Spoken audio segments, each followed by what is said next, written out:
Hello बच्चों, नमस्कार। रसायन विज्ञान की ऑनलाइन क्लास और अपने YouTube channel Vijendra sir chemistry में मैं आपका एक बार फिर से हार्दिक स्वागत करता हूं, अभिनंदन करता हूं। जैसा कि मैं आपको बताना चाहूँगा, अपना जो केमिस्ट्री, फिजिकल केमिस्ट्री का ठोस अवस्था सॉलिड स्टेट चैप्टर चल रहा था, इससे पहले मैं आपको 11 क्लासेज कंप्लीट करवा चुका हूं। आज इसके 12th लेक्चर के बारे में आज अपन बात करेंगे। तो अपन इससे पहले पढ़ रहे थे ठोसों में अपूर्णताएं, इम्परफेक्शन या defects in solid. Ideal crystal की डेफिनेशन मैंने बताई थी। फिर डिफेक्ट दो प्रकार के इलेक्ट्रॉनिक डिफेक्ट बताए थे और साथ ही बताए थे वहां पर एटॉमिक डिफेक्ट या पॉइंट डिफेक्ट, उनको लाइन डिफेक्ट भी कहते हैं। वो 2 टाइप थे, रिक्तिका दोष और अंतराकाशी दोष। ये अनायनिक पदार्थों में पाए जाते हैं। फिर अपन पढ़ रहे थे आयनिक पदार्थों में पाए जाने वाले दोष। कौन से पदार्थों में? आयनिक पदार्थों में पाए जाने वाले दोषों के बारे में अपन पढ़ रहे थे आयनिक में। और ये दोष कौन कौन से थे? ये दोष 3 प्रकार के दोष थे। स्टाइक्योमीतीय त्रुटियां, दूसरी थी नॉन स्टाइक्योमीतीय,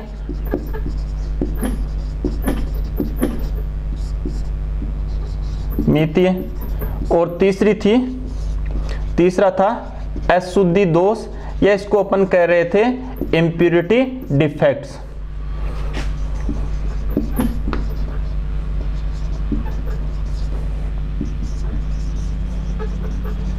इम्प्योरिटी डिफेक्ट्स या इसको अपन कह रहे थे अशुद्धि दोष।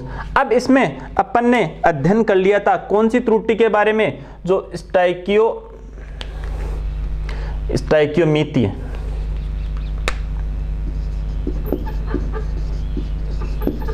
जो स्टाइक्योमीतीय त्रुटि थी उसके बारे में अपन ने पढ़ लिया था। किसके बारे में?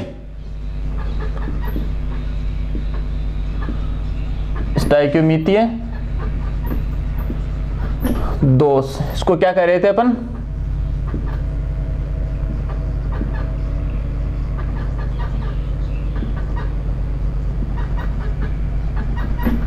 इसमें मैंने कहा था वे यौगिक जिनमें धनायन और ऋणायन का अनुपात यौगिक के मूलानुपाती सूत्र के समान होता है, उनको क्या कहते हैं अपन? स्टाइक्योमीतीय कंपाउंड। और उनमें जो डिफेक्ट पाया जाता है उनको कहेंगे अपन स्टाइक्योमेट्रिक या स्टाइक्योमेट्री डिफेक्ट कहेंगे। यहां पर ये डिफेक्ट मैंने बताया था 2 टाइप। कितने प्रकार का? 2 टाइप का था। एक था शॉर्टकी डिफेक्ट, शॉर्टकी दोष,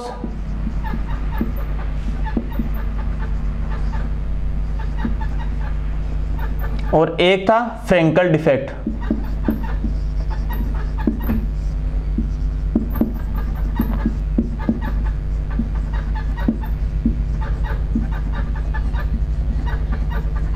फ्रेंकल डिफेक्ट, शॉर्टकी डिफेक्ट के बारे में अपनी बात हो चुकी थी, फ्रेंकल डिफेक्ट के बारे में अपनी बात हो चुकी थी। इनके डायग्राम भी मैं ड्रॉ करवा के आपको समझा चुका था और इनमें आपको मैंने अंतर भी करवा दिए थे। देखो, ये दोनों डिफेक्ट इंपॉर्टेंट है, इनमें इससे कई बार एग्जाम में क्वेश्चन पुटअप हुआ है और आगे भी होने की संभावना है।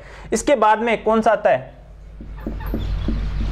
Non stoichiometric defect. इसको क्या कहेंगे? नॉन स्टाइक्योमीतीय डिफेक्ट दोष। नॉन स्टाइक्योमीतीय डिफेक्ट, ये नॉन स्टाइक्योमीतीय डिफेक्ट अपन पढ़ेंगे।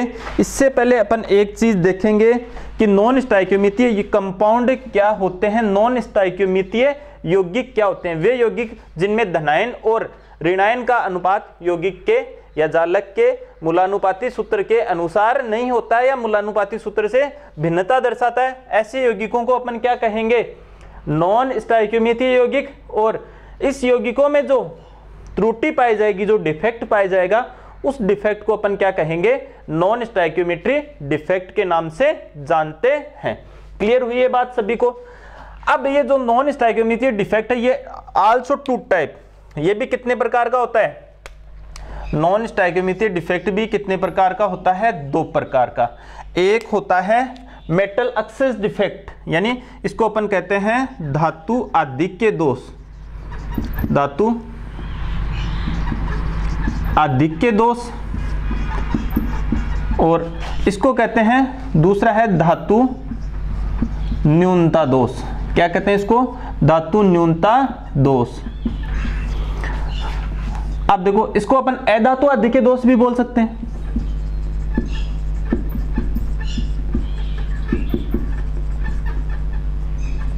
अधिक्य दोष या धातु न्यूनता दोष। अब देखो, धातु अधिक्य दोष, धातु अधिक्य दोष में होता क्या है, ये जैसे एक चीज यहां पर ध्यान देना, धातुएं हमेशा इलेक्ट्रॉन त्याग करके धनायन बनाती है। क्या बनाती है? धनायन। तो वो धातु का क्या बनता है? आयन। या धातु का वो क्या बनता है? धनायन। तो मेरा कहने का मतलब, इस डिफेक्ट में धातु आयन अधिक होंगे या धातु क्या रहेगी? आधिक्य में। वो किस फॉर्म में रहेगी? आयनित फॉर्म में रहेगी। क्लियर हुई बात? धातु आधिक्य दोष। अब ये दोष दो प्रकार का होता है। कितने प्रकार का? दो प्रकार का। एक होता है ऋणायनिक रिक्तिकाएं। ऋणायनिक रिक्तिकाएं, ऋणायनिक रिक्तिकाएं। देखो, ऋणायनिक रिक्तिकाओं में क्या होता है? धातु अधिक्य दोष देखो दो प्रकार से हो सकता है। कोई भी क्रिस्टल जालक होता है, उसमें से ऋणायन अपने स्थान पर इलेक्ट्रॉन छोड़ करके क्रिस्टल से बाहर चला जाए, तो ऑब्वियसली उसकी इलेक्ट्रॉन न्यूट्रलिटी तो क्या रहेगी? मेंटेन रहेगी। बट इलेक्ट्रॉन है कहां पर? जहां से ऋणायन निकल करके गया है, वहां पर क्या है? इलेक्ट्रॉन है। देखो, इसको इस एग्जांपल से अपन समझते हैं। जैसे NaCl में ही अपन देख लेते हैं। जैसे NaCl को सोडियम वाष्प के साथ गर्म करते हैं, इसके साथ सोडियम वाष्प के साथ गर्म करने पर, के साथ गर्म करने पर, देखो मैं बात कर रहा हूं नॉन स्टोइकियोमेट्रिक डिफेक्ट में, मेटल एक्सेस डिफेक्ट की, धातु अधिक्य दोष की। इसमें क्या रहेगा? धातु अधिक मात्रा में रहेगी, यानी धनायन अधिक होगा, और अधातु क्या रहेगी? कम मात्रा में। देखो, आयनिक यौगिकों में क्या रहता है? एक धनायन और एक ऋणायन। धनायन किससे बनता है? किसी न किसी धातु द्वारा इलेक्ट्रॉन त्यागा जाता है, उसका धनायन बनता है, और किसी न किसी अधातु द्वारा इलेक्ट्रॉन गेन करा जाता है और उसका ऋणायन बनता है। और धनायन और ऋणायन के मध्य इलेक्ट्रोस्टैटिक अट्रैक्शन फोर्स लगता है, स्थिर विद्युत आकर्षण बल, और वो आयनिक यौगिक बनता है। तो यहां पर धातु अधिक है, इसका मतलब धनायन अधिक है, ऋणायन क्या है? कम है। देखो वो कैसे होता है। पहला क्या बताया मैंने? ऋणायनिक रिक्तिकाएं। ये मैंने कहा कि ये दो प्रकार का होता है। एक तो धातु ऋणायनिक रिक्तिकाएं, कोई क्रिस्टल जालक है, उसमें से ऋणायन अपने स्थान पर इलेक्ट्रॉन छोड़ करके बाहर चला जाए, तो ऋणायन के स्थान पर क्या उत्पन्न हो गई? रिक्तिका। तो ऋणायन बाहर चला गया, तो धनायन क्या हो गया? अधिक रह गया उसमें। धनायन बनता किसका है? धातु परमाणु इलेक्ट्रॉन त्यागता है, तो उसका धनायन बनता है। तो ये क्या हो गया? धातु अधिक्य डिफेक्ट या धातु अधिक्य दोष। कैसे होता है ये बता रहा हूं मैं। NaCl को सोडियम वाष्प के साथ गर्म करने पर देखो होता क्या है एक्चुअल में। जैसे एक ये NaCl का मैं एक पोर्शन आपको यहां पर शो कर रहा हूं।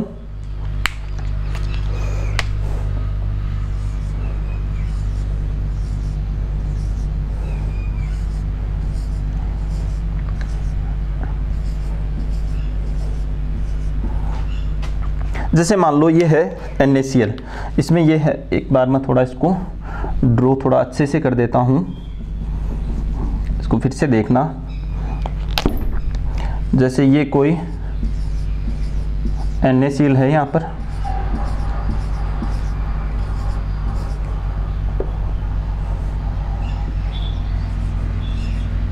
आप सबको ये दिखाई दे रखा होगा।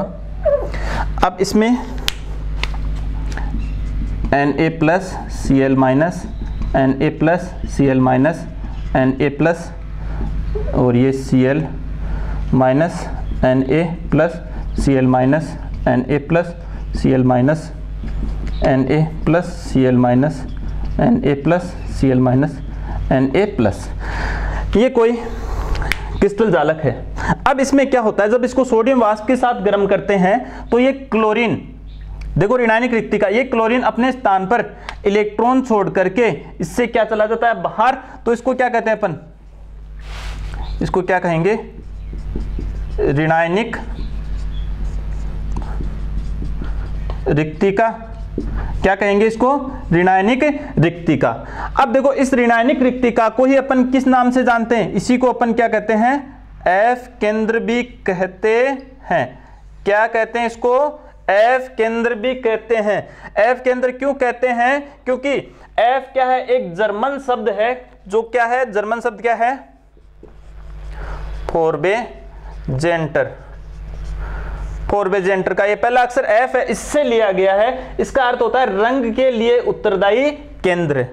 ये कैसा शब्द है, ये कि जर्मन शब्द। जर्मन शब्द क्या अर्थ होता है, रंग के लिए उत्तरदायी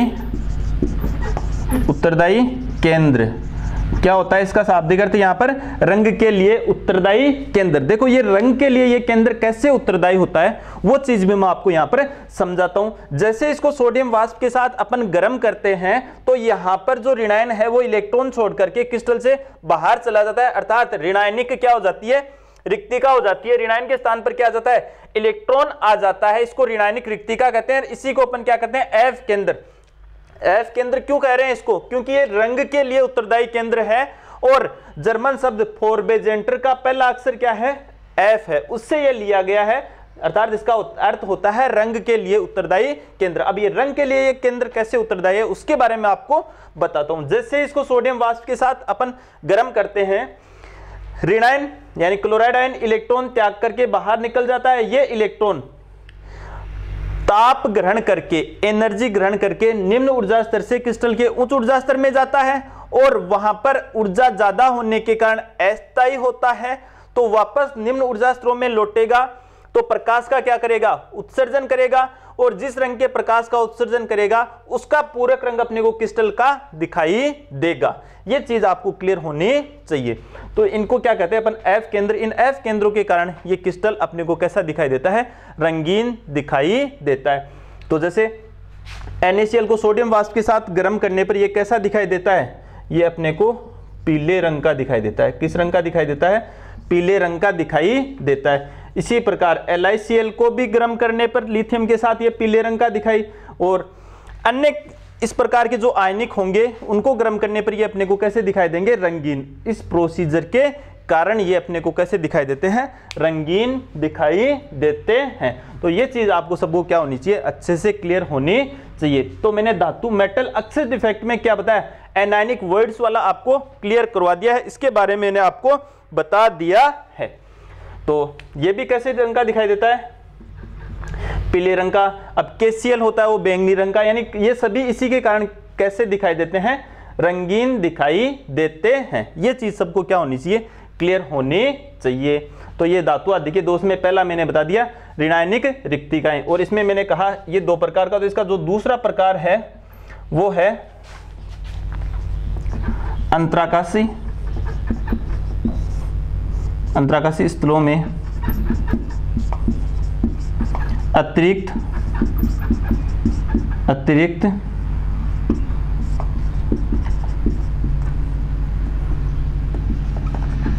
धनायन आ जाने के कारण, धनायन आ जाने के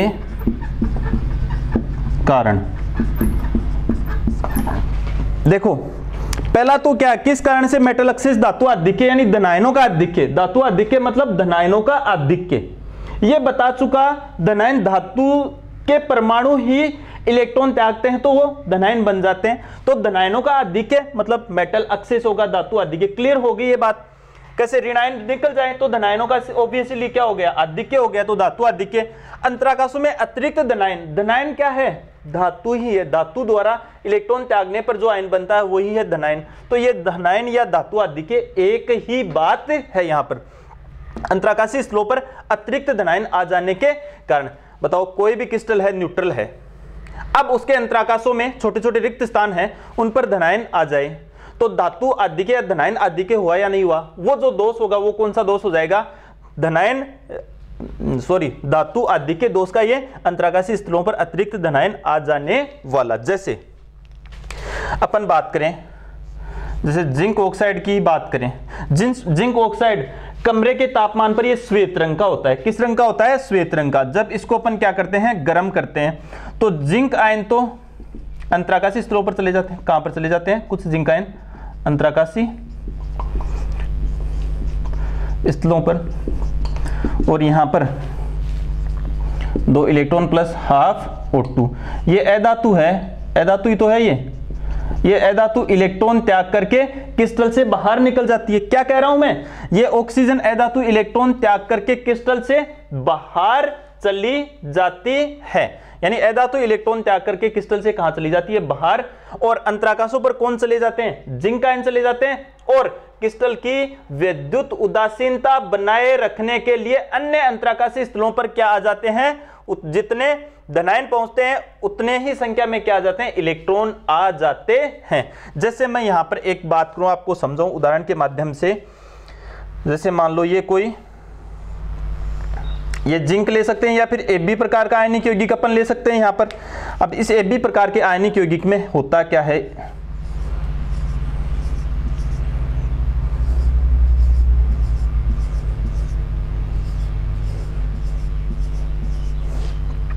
जैसे ये अपन ने यहां पर क्या कर रखा है, इसको ले रखा है। यहां पर जैसे A+ है, B- है, A+ है, B- है, A+ है, B- है, A+ है, B- है, A+ है, B- है, A+ है, B- है, A+ है, B- है, और ये A+ है। अब जैसे इसको गर्म करेंगे तो ये अंतराकाशी स्थान है ना, कौन से स्थान है ये? अंतराकाशी स्थल, अंतराकाशी स्थल इसको अपन कहते हैं। इन अंतराकाशी स्थलों पर कौन आ जाता है? A+। देखो ये अंतराकाशी स्थलों पर आ रहा है, नहीं आ रहा है? अब इसकी विद्युत उदासीनता बनाए रखने के लिए अन्य अंतराकाशी स्थलों पर कौन आ जाता है?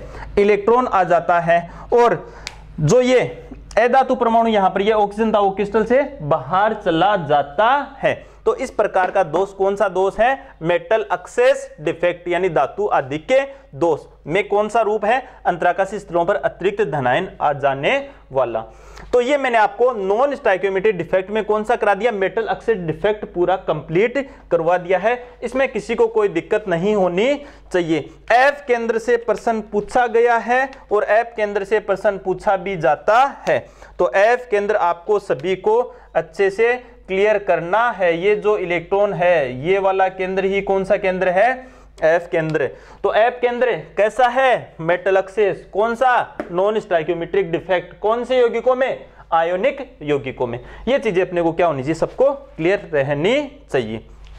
आप बताओ इसमें किसी को कोई दिक्कत हो तो? अब ये डिस्कशन हो गया। अब अपन किसकी बात करेंगे? मेटल डेफिशिएंसी डिफेक्ट, यानी धातु न्यूनता दोष के बारे में अब अपन बात करेंगे। ये चीज सबको क्या होनी चाहिए? क्लियर होनी चाहिए। तो अपन बात करें अब नॉन स्टोइकिक दोष में किसकी? धातु न्यूनता दोष की। अब इसको मैं ऊपर लिख रहा हूं, थोड़ा यहां से ऊपर समझा देता हूं।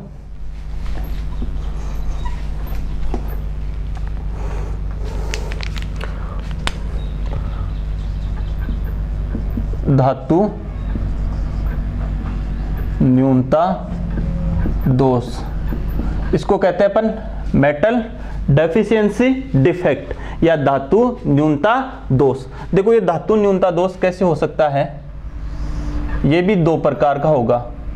धातु न्यूनता दोष भी कितने प्रकार का होगा? 2 प्रकार का। देखो 2 प्रकार का कैसे होगा? धनायनिक रिक्तिका बोलूं मैं एक, तो क्या बोलूं? यहां पर क्या लिखा था मैंने? ऋणायनिक रिक्तिका। यहां पर क्या बोलूं मैं? यहां पर मैं बोल सकता हूं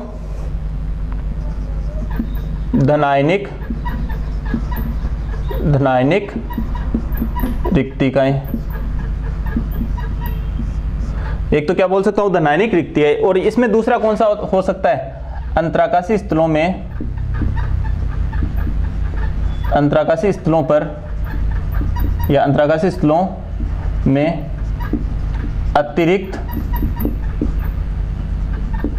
अतिरिक्त ऋणायन।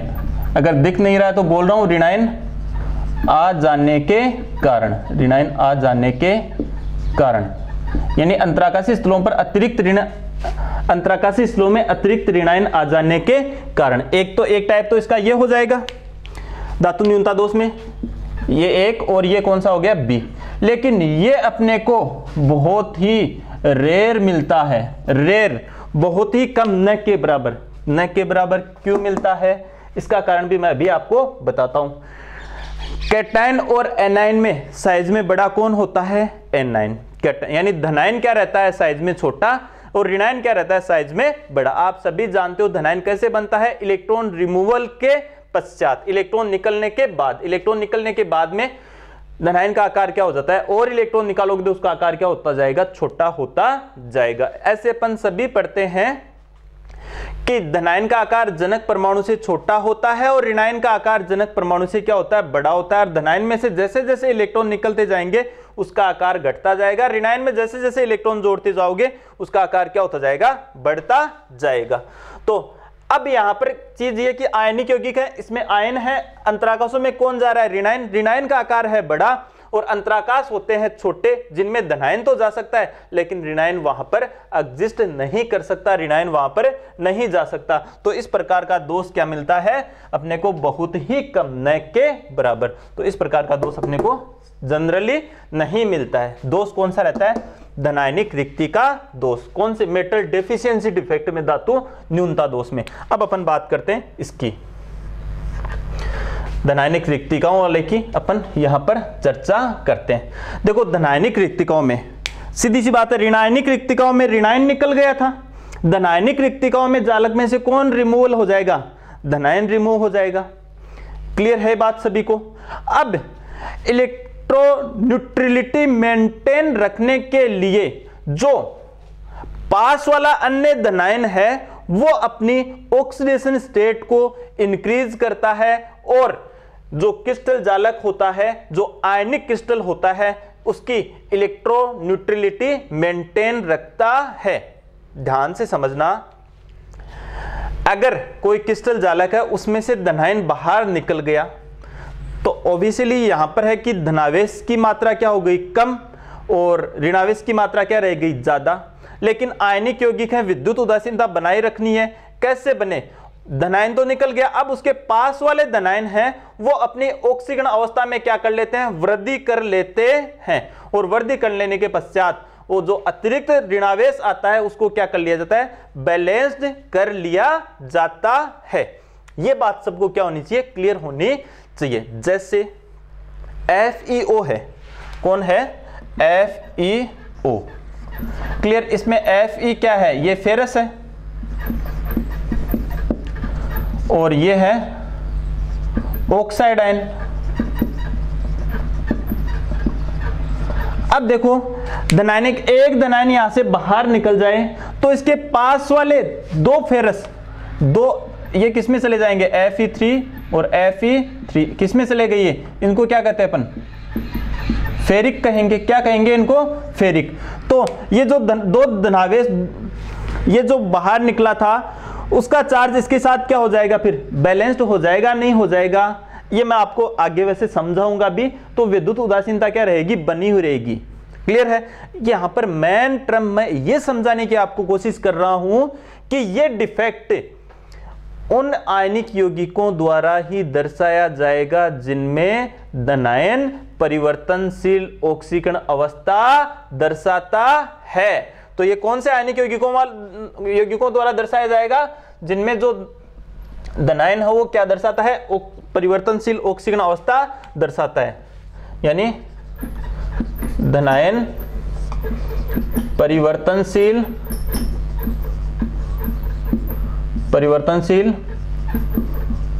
ऑक्सीकरण अवस्था दर्शानी चाहिए।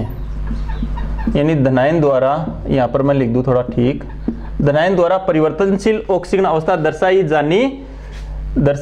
जानी चाहिए।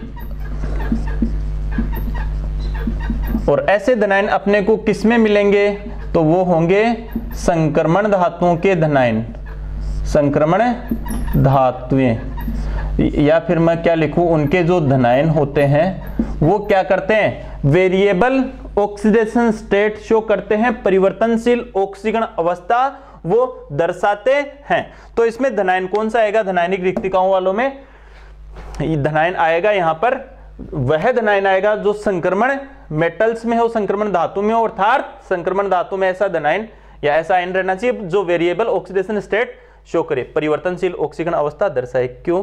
क्योंकि अपने ऑक्सीकरण अवस्था में वृद्धि करके विद्युत उदासीनता भी क्या रखनी है? मेंटेन रखनी है, बनाए रखनी है। विद्युत उदासीनता मतलब धनावेश और ऋणावेश बराबर मात्रा में रहने चाहिए, प्रति संतुलित एक दूसरे को करे हुए रहने चाहिए। क्लियर है ये बात सभी को? अब देखो ये दोष किस प्रकार से होता है, इसको मैं जरा नीचे लिख देता हूं। ये दूसरा दोष था धातु न्यूनता दोष, धातु न्यूनता दोष। इसी की बात चल रही है, इसी को मैंने कहाँ लिखा है? ऊपर लिखा है, इसी के बारे में पढ़ रहे हैं। जैसे इसके एग्जाम्पल में एक बार उदाहरण आपको समझा सकता हूँ। जैसे FeO है, जैसे FeS है, जैसे NiO है। ये सभी के सभी कौन सा डिफेक्ट शो करते हैं? मेटल डेफिशिएंसी डिफेक्ट शो करते हैं। अब देखना कैसे मैं एक डायग्राम के द्वारा आपको ड्रॉ करके इसको भी समझा देता हूं।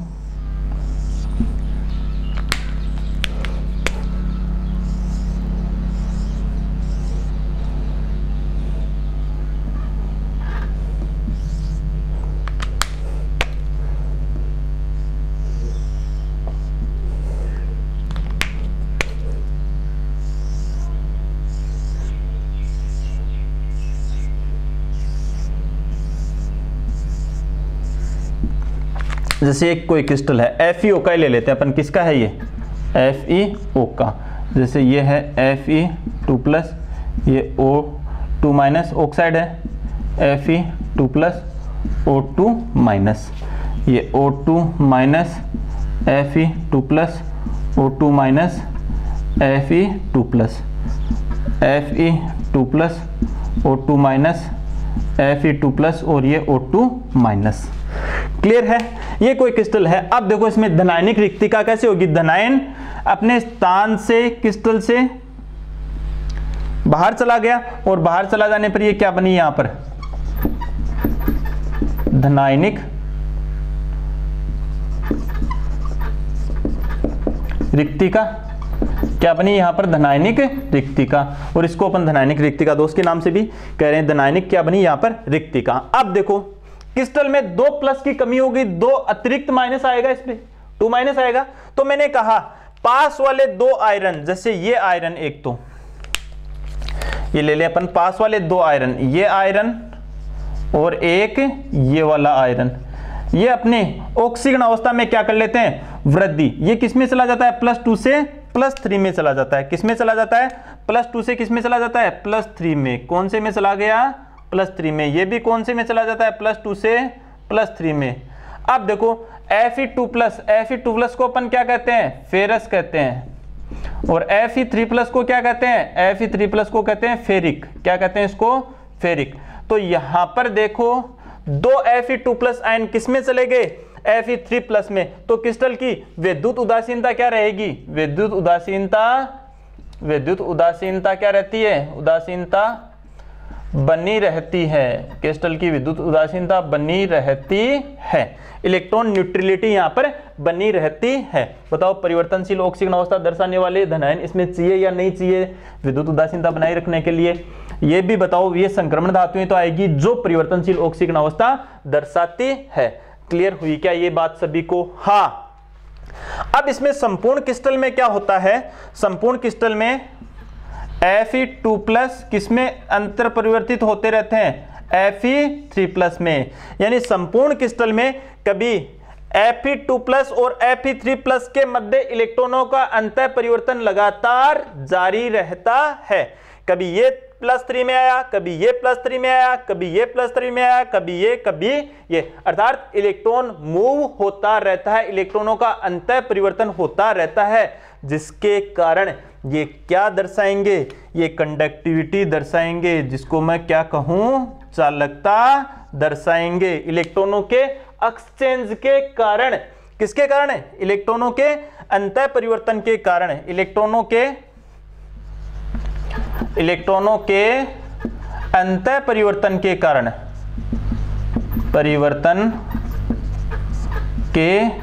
कारण क्या दर्शाएंगे? चालकता दर्शाएंगे, चालकता या कंडक्टिविटी शो करते हैं। क्लियर हुई ये बात सभी को? इस प्रकार से मैं कहूं, जैसे FeO की बात करूं मैं, जो FeO होता है उसमें, जो Fe होता है इसमें इनका अनुपात पाया जाता है 95O, ये ऐसे पाया जाता है। अब 0.95 का मतलब क्या होता है? इसका मतलब है ये तो अनुपात में क्या है 1, और ये अनुपात में 1 से क्या है कम। वो आप देख सकते हो, वो क्या यहाँ पर वॉइड होने के कारण ये अनुपात में क्या रह गया, 1 से क्या रहेगा, F आयरन क्या रहेगा, कम रहेगा। और न्यूट्रलिटी तो रहेगी क्योंकि कुछ इसमें से किस में चले गए, +3 में चले गए हैं। तो ये इसका मतलब ये होता है इसमें आयरन रेशियो में क्या है, कुछ कम है, लेकिन इलेक्ट्रॉन न्यूट्रलिटी बनी हुई है। जितने 0.95 जो आयरन है उनमें से कुछ Fe2+ वाले हैं, कुछ कौन से हैं, Fe3+ वाले, और ये इलेक्ट्रॉन न्यूट्रलिटी इन्होंने बना रखी है। इसी प्रकार जो FeS है, कौन, FeS में भी यही होता है। इसका प्राकृतिक रंग सुनहरा होता है। कैसा रंग होता है, सुनहरा। कैसा होता है इसका प्राकृतिक रंग, सोने जैसा। वो क्यों होता है, वो यही बताया मैंने। इसमें मेटल डेफिशिएंसी डिफेक्ट, धातु न्यूनता दोष पाया जाता है, धनायन बाहर निकल जाते हैं। Fe2+ और Fe3+ के मध्य इलेक्ट्रॉनों का एक्सचेंज होता रहता है, जिसके कारण ये कैसा दिखाई देगा, इलेक्ट्रॉनों के एक्सचेंज के कारण रंगीन दिखाई देगा। और इसका प्राकृतिक रंग होता भी कैसा है, सुनहरा होता है। तो अपने को दिखेगा कैसे, ये सोने के समान दिखेगा, लेकिन वास्तव में क्या होता है, जो दिखता है वो होता नहीं, जो होता है वो दिखता नहीं, होता वो है जो दिखता है उसके पीछे होता है। अर्थात ये सोना नहीं होगा, सॉरी FeS, ये सोना नहीं होगा, सोने जैसा दिखाई देगा। इस कारण इसको क्या कहते हैं, गोल्ड ऑफ पुलिस, यानी मूर्खों का सोना भी कहते हैं। क्या कहते हैं इसको, मूर्खों का सोना, मूर्खों का सोना भी कहते हैं, मूर्खों का सोना भी कहते हैं। तो यही बात है इसमें विद्युत चालकता का, और रंग दर्शाने का कारण क्या है, Fe2+ और Fe3+ के मध्य इलेक्ट्रॉनों का एक्सचेंज होना, इसी के कारण चालकता दर्शाते हैं, और इसी के कारण ये कैसे दिखाई देते हैं, रंगीन दिखाई देते हैं। अब बच्चों मैंने आपको कंप्लीटली नॉन स्टोइकियोमेट्रिक डिफेक्ट के बारे में मैं डिस्कशन आपसे कर चुका हूं। कितने प्रकार का होता है, ये 2 प्रकार का होता है। कौन कौन सा, धातु आधिक्य दोष और धातु न्यूनता दोष। धातु आधिक्य दोष कितने प्रकार से हो सकता है, ऋणायनिक रिक्तिका के कारण और अंतराकाशों में अतिरिक्त धनायन आ जाने के कारण। ये ऋणायनिक रिक्तिका में ध्यान रखना, कौन है ऋणायनिक रिक्तिका में, कौन है, F केंद्र है ऋणायनिक रिक्तिका में। क्या है, F केंद्र। ये क्लियर बता दिया मैंने पूरा कंप्लीट आपको। और अंतराकाशों में अतिरिक्त धनायन, जिंक ऑक्साइड सामान्य ताप पर श्वेत रंग का होता है, लेकिन इसको गर्म करने पर ये कैसे रंग में चला जाता है, पीले रंग में। कैसे रंग में चला जाता है, पीले रंग में। पीले रंग में क्यों चला गया, इस स्थिति के कारण ये पीले रंग में चला जाता है। तो ये भी ध्यान रखना, ये सामान्य ताप पर श्वेत रंग का, लेकिन गर्म करने पर ये किस रंग में बदल जाता है, पीले रंग में। बता दिया। दूसरा कौन सा था, मेटल डेफिशिएंसी डिफेक्ट, धातु न्यूनता दोष। वही यहाँ पर ऋणायनिक रिक्तिका थी, यहाँ पर क्या हो जाएगी, धातु न्यूनता में धनायनिक रिक्तिका हो जाएगी। अंतराकाशों में अतिरिक्त ऋणायन आ जाने के कारण ऋणायन आकार में क्या रहता है, बड़ा, अंतराकाश क्या रहते हैं, छोटे। छोटे अंतराकाशों में बड़ा ऋणायन नहीं आ सकता, इस कारण ये दोष सामान्यतः अपने को देखने को नहीं मिलेगा। ये दोष मैंने बताया। परिवर्तनशील ऑक्सीकरण अवस्था दर्शाने वाले धातु आयन ये दर्शाते हैं, यानी संक्रमण धातु ये दोष दर्शाती है, जैसे FeO, FeS, NiO, इस प्रकार का दोष दर्शाएंगे। और इनमें क्या रहता है, इसमें बताया जैसे इलेक्ट्रॉनों का अंतर परिवर्तन, जिससे चालकता से होगी, रंगीन होंगे पदार्थ, और ये अंतर परिवर्तन लगातार चलता रहेगा।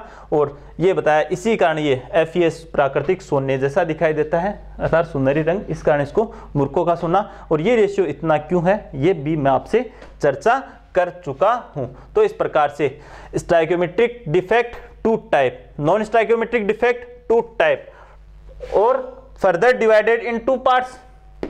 ये भी फर्दर डिवाइडेड इन 2 पार्ट्स। सब के बारे में आपको डिफेक्ट के बारे में बता चुका हूं। अब एकमात्र एक डिफेक्ट बचा है, वो है इम्प्योरिटी डिफेक्ट। इसके बारे में मैं आपसे अब डिस्कशन करूंगा, अशुद्धि दोष के बारे में। तो इसको इसी तरह से आपको नोट्स में प्रिपेयर करना, उतारना है, बनाना है, नोट डाउन करना है।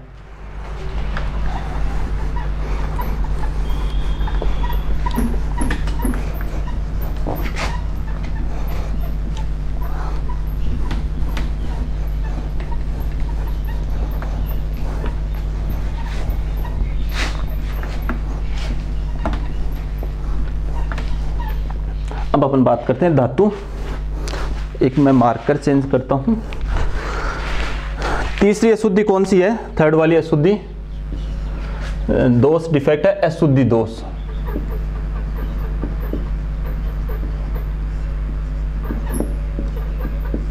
इसको कहते हैं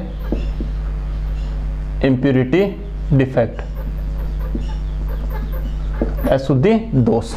देखो इम्प्योरिटी डिफेक्ट या अशुद्धि दोष में क्या होता है कि ये जो दोष है ये स्टाइक्योमीतीय और नॉन स्टाइक्योमीतीय दोनों प्रकार के दोषों से कुछ अलग प्रकार का दोष है, इसलिए इसको अपन थर्ड नंबर ही दे दिया, तीसरे प्रकार का दे दिया, जिसको अपन क्या कहते हैं? अशुद्धि दोष भी कहते हैं। इसमें क्या होता है, किसी भी क्रिस्टल की चालकता बढ़ाने के लिए उसमें कुछ अशुद्धियां मिला दी जाती है।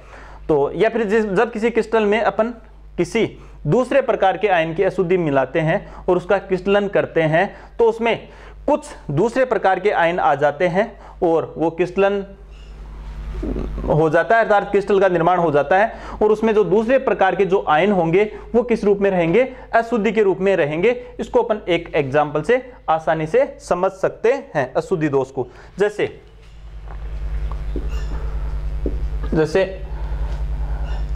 NaCl का क्रिस्टलन करते समय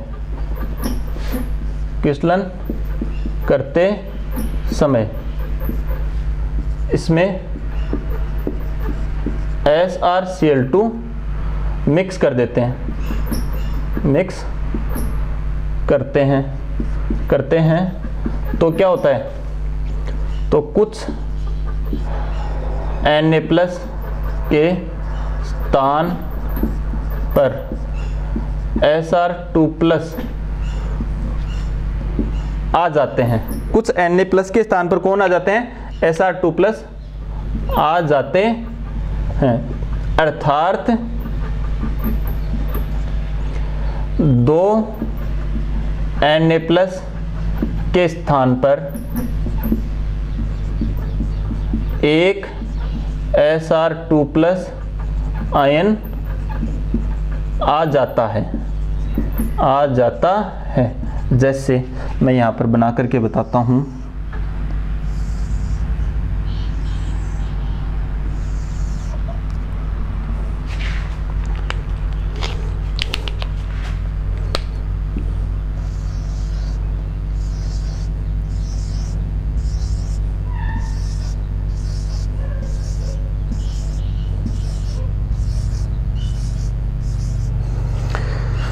जैसे ये कोई क्रिस्टल है, इसमें ये Na+Cl-, Na+Cl-, Cl-, Na+Cl-,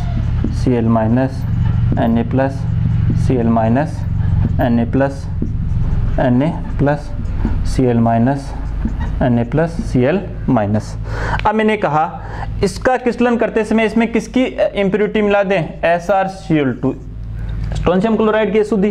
तो अपन मैंने क्या कहा? 2 सोडियम के स्थान पर क्या आ जाता है? एक Sr2+ आ जाता है, एक Sr2+ आ जाता है। अब देखो 2 Na+ के स्थान पर एक Sr2+ आ गया। इसका मतलब इसकी विद्युत उदासीनता तो बनी हुई है, इसकी विद्युत उदासीनता तो क्या रहती है? यहाँ पर मेंटेन रहती है, या विद्युत उदासीनता तो इसकी क्या रहती है? बनी हुई रहती है। लेकिन एक ये 2 सोडियम निकल जाएंगे, एक क्या रह जाएगी? रिक्तिका रह जाएगी, और एक के स्थान पर Sr2+ आ जाएगा। इस प्रकार का जो दोष होगा वही, उसी दोष को अपन किस दोष के नाम से जानते हैं? उसी दोष को अपन किस दोष के नाम से जानते हैं? उसी दोष को अपन अशुद्धि दोष कहते हैं, या उसको कहते हैं अपन इम्प्योरिटी डिफेक्ट कहते हैं। अशुद्धि दोष के नाम से अपन उसको जानते हैं। क्लियर हुई ये बात। इस प्रकार से इस चैप्टर में ये जो डिफेक्ट थे वो आपको मैंने कंप्लीटली करवा चुका हूं, तीनों प्रकार के डिफेक्ट मैं करवा चुका हूं। तो इस क्लास में, अपनी 12th क्लास में आज अपन इतना ही डिस्कशन करेंगे, आगे की बातें करेंगे। इससे आगे वाली क्लास में ये चैप्टर लगभग 70-80% पूरा हो गया। न्यूमेरिकल इसके सोल्व करते जाएं। इससे संबंधित एक न्यूमेरिकल होगा, ये अभी बताया, इससे संबंधित वो मैं आपको नेक्स्ट क्लास में या जब भी आगे वाली क्लास होगी उसमें आपको करवाऊंगा। हाँ, एक चीज का ध्यान रखना, अपने YouTube channel Vijendra sir chemistry को आप सभी सब्सक्राइब कर ले, ताकि मैं आपके पास लॉकडाउन के दौरान जो यहाँ पर मेहनत करवाई जा रही है उसके बारे में आपको नोटिफिकेशन द्वारा पता चल जाए, और आप भी बच्चों घर पे सभी ध्यानपूर्वक पढ़ो और अपना टाइम वेस्टेज मत करो, क्योंकि ये काफ़ी लंबा टाइम है, गैप काफ़ी लंबा है। इनके नोट्स साथ साथ प्रिपेयर कर लो, और न्यूमेरिकल वगैरह ऑब्जेक्टिव क्वेश्चन या छोटे जो क्वेश्चन हैं लघुत्रात्मक, अति लघुत्रात्मक, उनको भी सोल्व करते रहें। 5 साल के क्वेश्चन वगैरह मैं सोल्व करवा देता हूँ साथ ही। तो इन चीज़ों का ध्यान रखना है। चैनल जो है वो सब्सक्राइब कर लें सभी, ताकि आपके पास नोटिफिकेशन द्वारा पता चल जाए। आज की क्लास में इतना ही। थैंक यू, धन्यवाद।